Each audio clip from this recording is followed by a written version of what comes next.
तो आज हम आपको भगवान शंकर के पूर्ण रूप काल भैरव की कथा सुनाएंगे।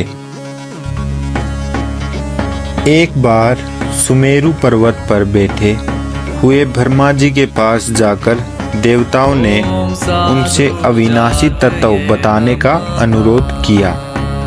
शिव जी की माया से मोहित ब्रह्मा जी उस तत्व को न जानते हुए भी इस प्रकार कहने लगे, मैं ही इस संसार को उत्पन्न करने वाला स्वयंभू अजन्मा एकमात्र ईश्वर अनादि भक्ति ब्रह्मा घोर निरंजन आत्मा हूँ। मैं ही प्रवृत्ति और निवृत्ति का मूलाधार स्वर्लीन पूर्ण ब्रह्म हूँ।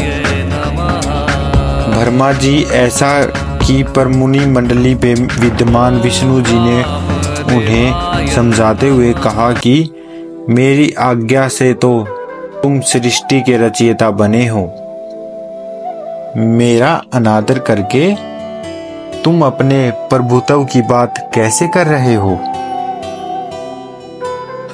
इस प्रकार ब्रह्मा और विष्णु अपना अपना प्रभुत्व स्थापित करने लगे और अपने पक्ष के समर्थन में शास्त्र वाक्य उद्धृत करने लगे। अंततः वेदों से पूछने का निर्णय हुआ तो स्वरूप धारण करके आए चारों वेदों ने क्रमश अपना मत इस प्रकार प्रकट किया। ऋग्वेद, जिसके भीतर समस्त भूत निहित है तथा जिससे सब कुछ प्रवक्त होता है और जिसे परमात्मा कहा जाता है, वह एक रुद्र रूप ही है। यजुर्वेद, जिसके द्वारा हम वेद भी प्रमाणित होते हैं तथा जो ईश्वर के संपूर्ण यज्ञों तथा योगों से भजन किया जाता है,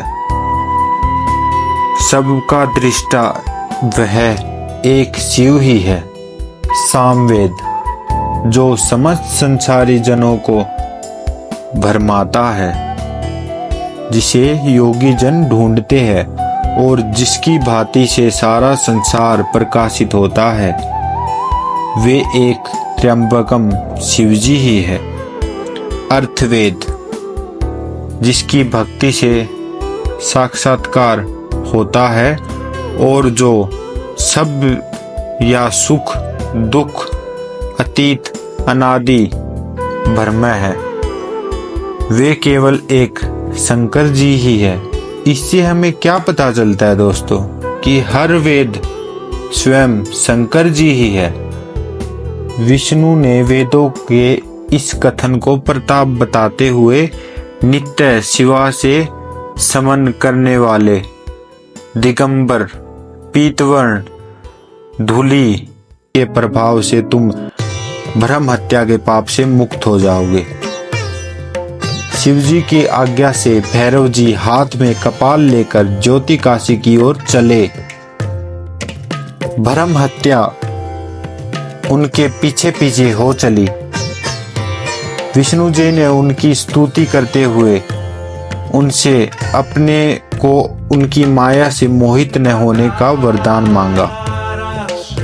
विष्णु जी ने ब्रह्म हत्या के भैरव जी का पीछा करने की माया पूछनी चाहिए, तो ब्रह्म हत्या ने बताया कि वह तो अपने आप को पवित्र और मुक्त होने के लिए भैरव का अनुसरण कर रही है।